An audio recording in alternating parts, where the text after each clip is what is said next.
नमस्कार, आप देख रहे हैं हॉट स्टॉक्स। मैं हूं पल्लवी। बाजार में आज भारी उतार चढ़ाव देखने को मिला। इनफैक्ट एशियन मार्केट से कोई स्ट्रॉन्ग क्यूज नहीं थे। यूरोपियन मार्केट्स भी आज काफी ज्यादा सुस्ती। निफ्टी लगभग 19 अंक, सेंसेक्स 59 अंक गिरकर बंद हुआ। सेक्टोरल बेसिस पे बात करें तो मेटल्स में, माइनिंग शेयरों में अच्छी खरीदारी रही।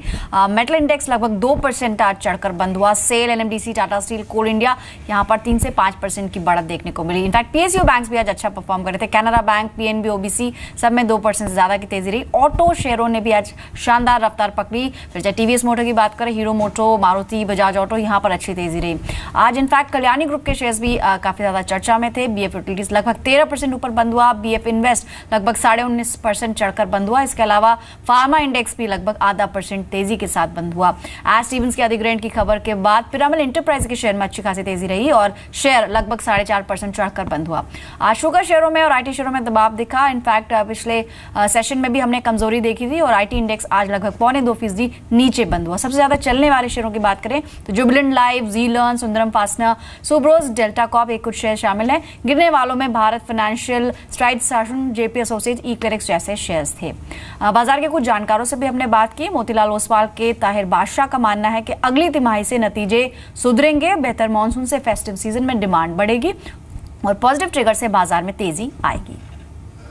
और ये जो रिजल्ट थे वो तो वैसे भी मॉनसून सीजन के पहले के रिजल्ट्स नतीजे हैं।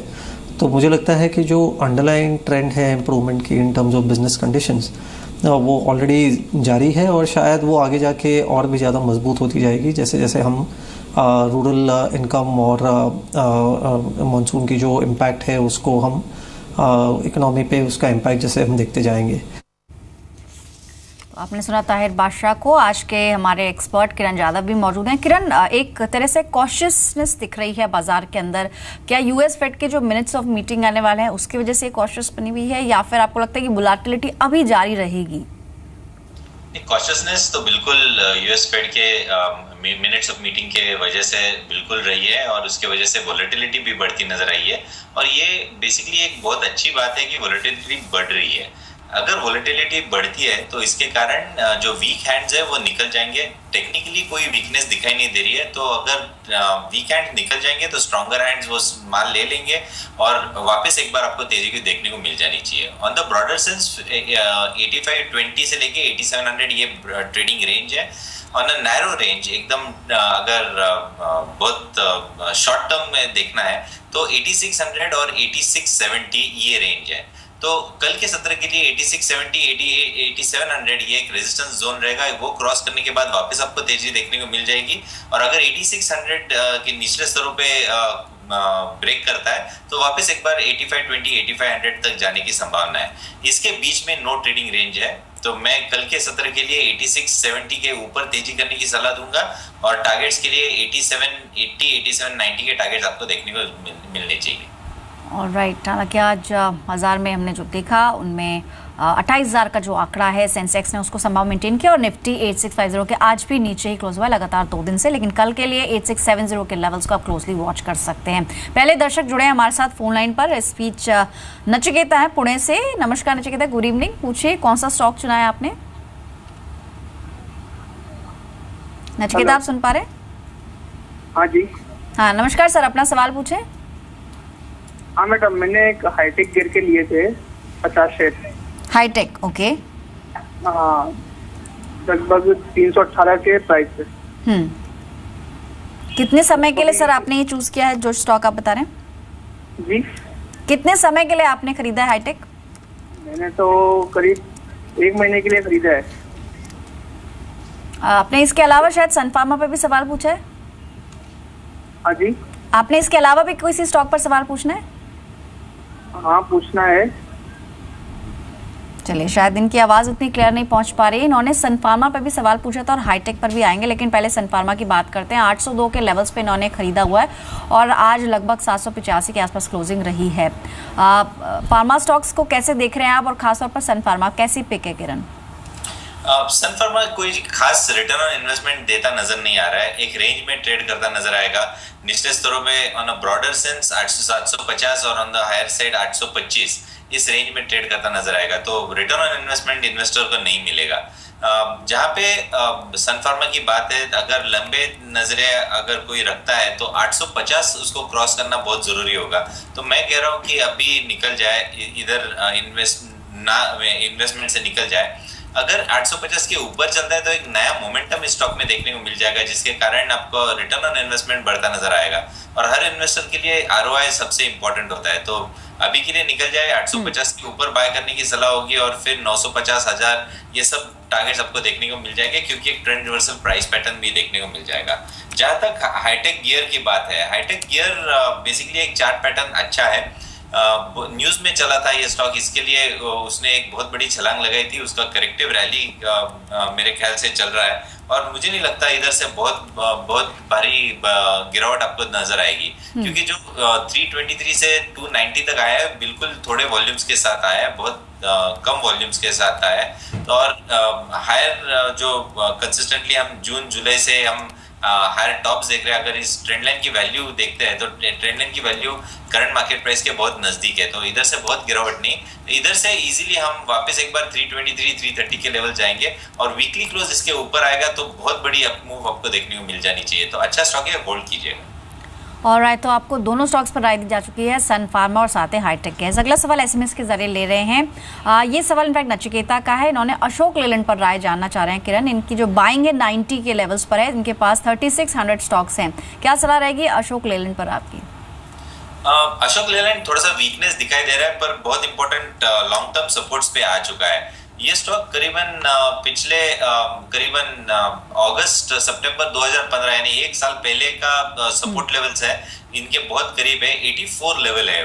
मुझे नहीं लगता 84 के नीचे चला जाएगा, और वापस एक बार आपको बाउंस बैक देखने को मिल जाना चाहिए। साइकोलॉजिकल रेजिस्टेंस 100 है, उसके जब ऊपर ये स्टॉक चलेगा तो वापस इस स्टॉक में आपको बहुत अच्छा मोमेंटम देखने को मिल जाएगा, जो कि इस जो स्विंग टॉप है इसका 108 का, इसको भी क्रॉस करते नजर आएंगे। पर इसके लिए आपको 6-8 महीने की अवधि देनी पड़ेगी। तो मुझे लगता है एक न्यू हाई ये स्टॉक जरूर क्लॉक करता नजर आएगा। जी, तो अशोक लेलैंड में आपको बने रहने की सलाह दी जा रही है। आज लगभग फ्लैट इसकी क्लोजिंग रही, लेकिन आगे चल के ट्रेंड कुछ पॉजिटिव हो सकता है, ये हमारे एक्सपर्ट का मानना है। आज एक और स्टॉक फोकस में था, पिरामल एंटरप्राइजेस। एक बार फिर से फार्मा सेक्टर में अपनी पैठ बना रही है। पिरामल एंटरप्राइज ने अमेरिका की दवा कंपनी एश स्टीवंस का अधिग्रहण किया है, और ये डील $4.29 करोड़ में, यानी कि लगभग 270 करोड़ रुपए में होने की उम्मीद है। पिरामल एंटरप्राइज के पास फिलहाल US FDA से मंजूरी वाले 12 प्लान्स है। इसे कंपनी एक स्ट्रैटेजिक अधिग्रहण मानती है, और कंपनी को लगता है कि इसके बाद इसकी रेंज बहुत ज्यादा बढ़ जाएगी। एश स्टीवंस के अधिग्रहण पर पिरामल ग्रुप के चेयरमैन अजय पिरामल ने कहा कि कंपनी जनरल कैटेगरी की बजाय अब स्पेशल कैटेगरीज में फोकस करेगी। नॉर्थ अमेरिका में नए अधिग्रहण पर भी कंपनी की नजर है। एश स्टीवंस की एक स्पेशलिटी है कि हाई पोटेंसी, जो आजकल फ्यूचर ज़्यादा हाई पोटेंसी ड्रग्स में है। अगर आप देखेंगे ये ऑन्कोलॉजी या कैंसर के ट्रीटमेंट के लिए है, और 25% जो नए अप्रूवल्स आ रहे हैं US FDA से नए प्रोडक्ट्स के लिए, वो ऑन्कोलॉजी की स्पेस में है। तो एश स्टीवंस वही उसी स्पेस को एक्चुअली सर्व करता है, और हमारी जो फैसिलिटीज़ हैं टॉर्कैन की और एनोर की, वो उसके साथ कॉम्प्लीमेंट्री होती है।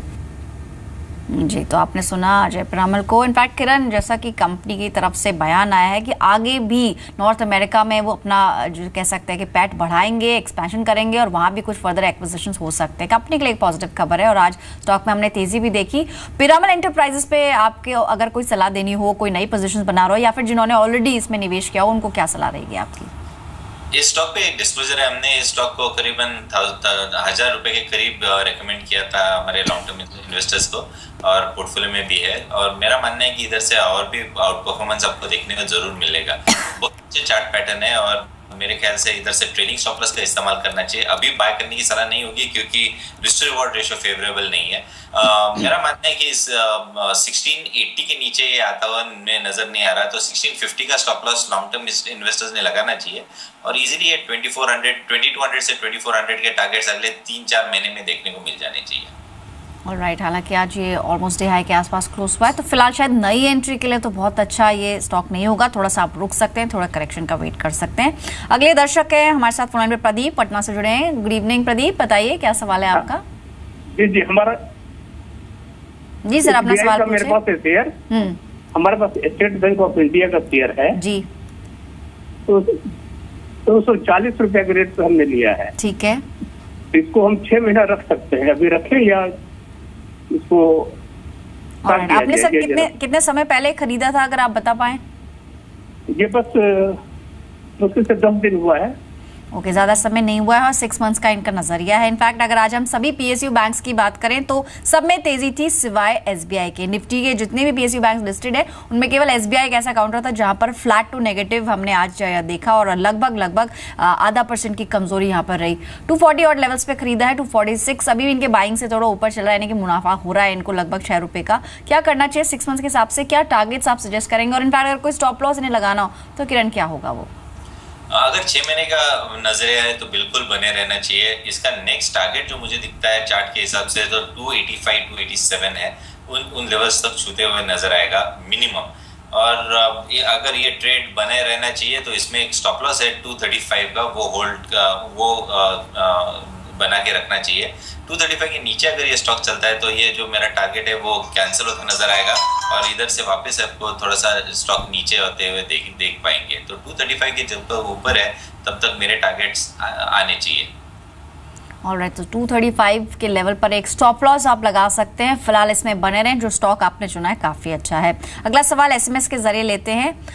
एसएमएस में भेजा है चेतना ने मुंबई से। आइनॉक्स विंड पर ये जानना चाह रही है, इनके पास ऑलमोस्ट 400 स्टॉक्स हैं, 256 और लेवल्स पे इन्होंने खरीदा है। फिलहाल ये नुकसान में है, ऑलमोस्ट 188 के आसपास ये पहुंच चुका है आज, लेकिन इसमें हालांकि तेजी थी लगभग 4% की। इनकी बाइंग को देखते हुए क्या लगता है आपको, क्या करना चाहिए फिलहाल? बाहर निकल जाना चाहिए जितने जल्द से जल्द तो अच्छा रहेगा, क्योंकि चार्ट पैटर्न बहुत खराब है। जब से लिस्टिंग हुई है consistently lower top lower bottom ही करता नजर आ रहा है। हमने ऐसे बहुत सारे पुल बैक रैलीज देखे इसके पहले भी, जो कि पिछले साल मई में भी देखा था, फिर इसके बाद एक बार अप्रैल 2016 में देखा था, वापस एक बार जून में भी देखा था, फिर ये फिसल आउट होता नजर आ रहा है। तो जब तक ट्रेंड रिवर्सल प्राइस पैटर्न दिखता नहीं है तब तक ये स्टॉक और भी नीचे आता नजर आएगा। Strong call to exit. Alright, in fact आज ही इसने अपना 52 वीक लो टच किया, 181 के लेवल्स तक ये पहुंचा और हालांकि क्लोजिंग इसकी 188 पे हुई है। काफी ज्यादा अगर इसका हम चार्ट देखें पुराना तो ये लगातार डाउन ट्रेंड में है, यहां से निकल जाना ही आपके लिए बेहतर होगा। लेकिन जी बिजनेस पर लगातार हम आपको ऐसे स्टॉक्स बताते हैं जहां पर आपने मुनाफा कमाया है या फिर मुनाफा कमा सकते हैं। अंशु मेरी सहयोगी मौजूद भी हैं ऐसे कुछ स्टॉक्स लेकर। अंशु, आज दिन भर में कौन से स्टॉक्स हमने बताए? जी शुक्रिया। मुनाफे के वो 3 कॉल जिन्होंने आज के सत्र में दिया है जबरदस्त रिटर्न, उनमें पहला नाम होगा नीला इंफ्रा का। ये शेयर हमने सुबह 7:30 बजे फास्ट 50 में अपने दर्शकों को रिकमेंड किया था। खरीदारी की सलाह दी गई थी 12.95 के टारगेट्स के लिए और इस शेयर ने अपने टारगेट्स हिट करते हुए आज के सत्र में दिया है करीब 16% का रिटर्न। मेरा अगला शेयर होगा रैडिको खेतान का। ये शेयर भी हमने सुबह 7:30 बजे फास्ट 50 में अपने दर्शकों को रिकमेंड किया गया था। खरीदारी की सलाह थी 94.90 के टारगेट्स के लिए। इस शेयर ने भी अपने टारगेट्स हिट करते हुए आज के सत्र में करीब 12% का रिटर्न दिया है। और मेरा आखिरी शेयर होगा हमारा आज का सुपर शेयर यानी कि ग्लोबल स्पिरिट्स का। ये शेयर हमने सुबह 9:30 बजे सुपर शेयर के तौर पर आपको रिकमेंड किया था और आज के सत्र में टारगेट हिट करते हुए इस शेयर ने दिया है 5% का रिटर्न। जी, तो वो ये स्टॉक्स हैं जहां पर आपने दिन भर में मुनाफा कमाया, लेकिन अगले दिन के लिए कौन से स्टॉक्स पर नजर होनी चाहिए? अंशु बताइए। जी, मेरा पहला शेयर होगा लॉजिस्टिक सेक्टर से गति होगा मेरा पहला शेयर। आज के सत्र में तमाम लॉजिस्टिक शेयरों में तेजी देखने को मिली। बात करें लॉजिस्टिक में गति के अलावा स्नोमैन लॉजिस्टिक की, गेटवे डिस्ट्रिक्ट पार्क, सिकाल लॉजिस्टिक, इन तमाम लॉजिस्टिक शेयरों में 2 से 6% का मूव देखने को मिला। गति की अगर प्रिसाइजली बात करें तो आज के सत्र में 6% का मूव इस शेयर में देखने को मिला। आशीष चंदानी बुलिश शेयर को लेकर खरीदारी की सलाह दे रहे हैं। 161 के टारगेट्स के लिए इस शेयर पर आप खरीदारी करके चल सकते हैं। स्टॉप लॉस इस शेयर पर आप 142 का मेंटेन कर सकते हैं। मेरा अगला शेयर होगा पीरामल एंटरप्राइजेस का। कंपनी ने अमेरिका में बड़ी खरीदारी की है और 350 करोड़ रुपए में एश स्टीवन में हिस्सा खरीदा है। करीब अगस्त में ये डील पूरी होने का अनुमान भी लगाया जा रहा है। पीरामल एंटरप्राइजेस के शेयर पर आशीष अंदानी बुलिश हैं, खरीदारी की सलाह देते हुए 1940 के टारगेट्स बताए हैं। स्टॉप लॉस आप मेंटेन कर सकते हैं इस शेयर पर 1810 रुपीज़ का। मेरा अगला शेयर होगा स्ट्राइड शासन का।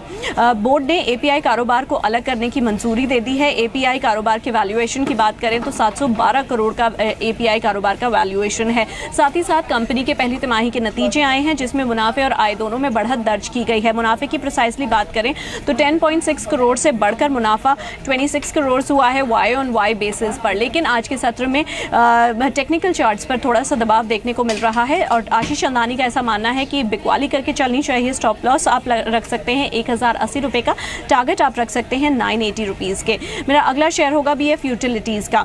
बीएफ यूटिलिटीज़ की सब्सिडरी है NICE यानी कि नंदी इंफ्रास्ट्रक्चर कॉरिडोर एंटरप्राइजेस, जिसको 1994 में 111 किलोमीटर लंबा BMIC प्रोजेक्ट बनाने को मिला था, जिसके खिलाफ पूर्व प्रधानमंत्री HD देवेगौड़ा आंदोलन कर रहे थे और उनका ऐसा मानना था कि CBI जांच की इन्होंने मांग की थी।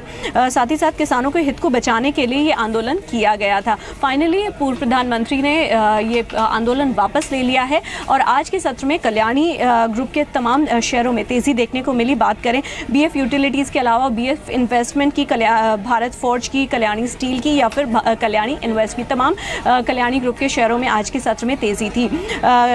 धवल पी व्यास शेयर पर बुलिश हैं, खरीदारी की सलाह दे रहे हैं 615 के टारगेट्स के लिए। इस शेयर पर आप दाव लगाइए, स्टॉप लॉस आप मेंटेन कर सकते हैं 562 रुपीज़ का।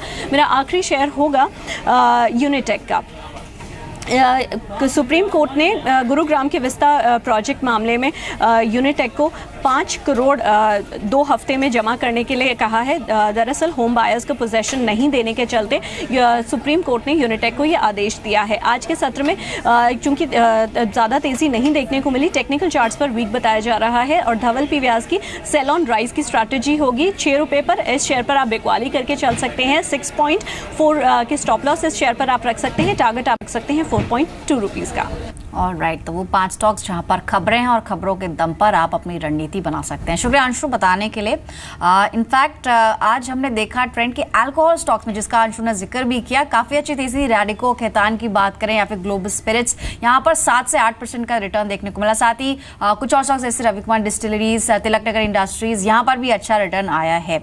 अगर शॉर्ट टर्म के लिए कोई निवेश कर रहा है किरण, तो आप कौन सा स्टॉक पिक करेंगे या फिर आपको लगता है कि अल्कोहल स्टॉक से फिलहाल दूर रहना चाहिए? क्या सलाह रहेगी इन पर? नहीं, रैडिको केतन बहुत अच्छा स्टॉक है जहाँ पे अच्छा बेस बिल्डिंग फॉर्मेशन हुआ है 80 के करीब और उधर से एक अच्छे वॉल्यूम्स के साथ पिछले 2 दिनों से ये स्टॉक थोड़ा सा ऊपर जा रहा है।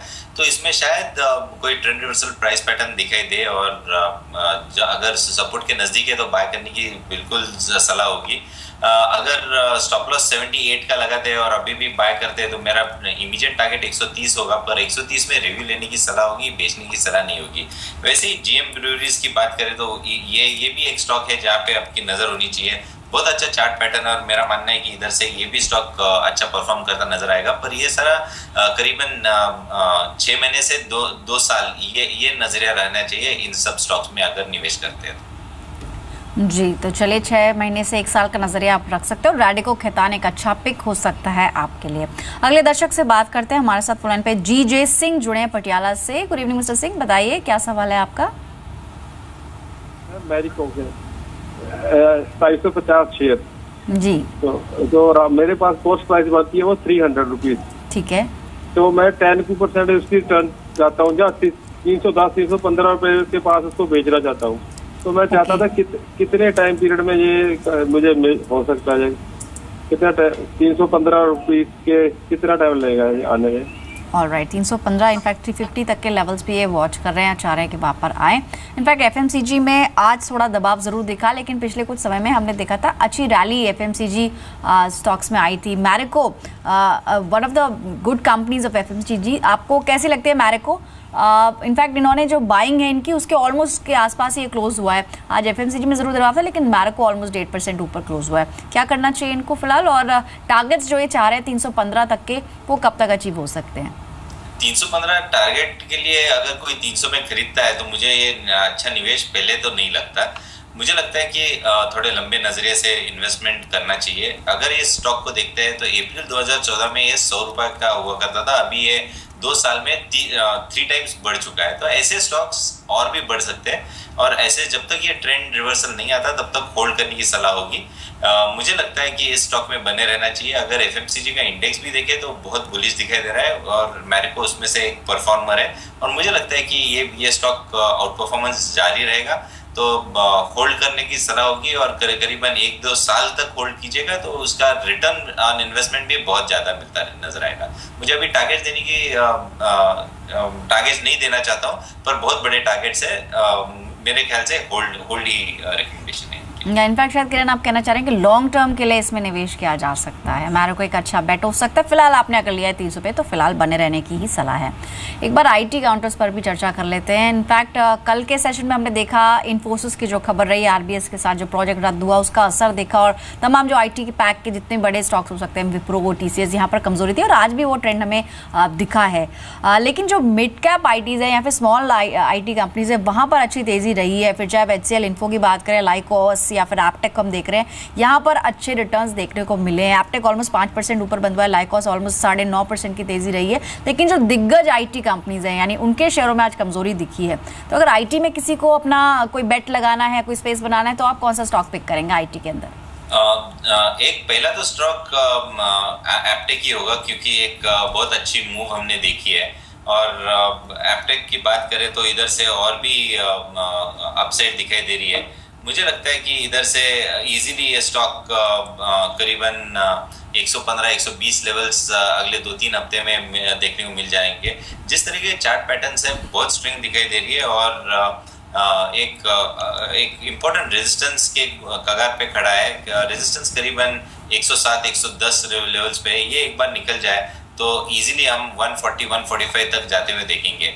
ये भी एक स्टॉक है जहाँ पे हमने बहुत अच्छी बेस बिल्डिंग फॉर्मेशन हो चुकी है और एक अपमूव एक्सपेक्टेड है और मुझे लगता है कि इस स्टॉक में होल्ड करना चाहिए। इसका और बड़े आईटी सेक्टर स्टॉक्स में कोई कंपैरिजन नहीं है। ये कोई एक्सपोर्ट नहीं करती, ये टीचिंग में है और मेरे ख्याल से इधर से अपसाइड बहुत ज़्यादा अच्छा है।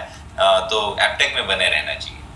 ऑलराइट, तो एक अच्छा बेट हो सकता है एप्टेक। आज डीआई के आसपास ही क्लोज हुआ, ऑलमोस्ट 5% से ऊपर की इसमें तेजी रही है। फिलहाल इतने ही स्टॉक्स पर आज चर्चा कर पाएंगे। कोई डिस्क्लोजर किरण आपकी तरफ से? बहुत सारे स्टॉक्स डिस्कस किए आज, पर जनरल डिस्क्लोजर की हमने यही सलाह हमारे क्लाइंट्स को दी होगी और मेरे पर्सनल पोर्टफोलियो में ऐसा कोई स्टॉक नहीं है जिसमें हमने डिस्कशन किया है। ऑलराइट किरण, शुक्रिया आपका कीमती समय देने के लिए। फिलहाल हॉट स्टॉक्स में इतना ही। कल फिर लौटेंगे, आपको बताएंगे दिन भर का बाजार का हाल और साथ ही मुनाफे की वो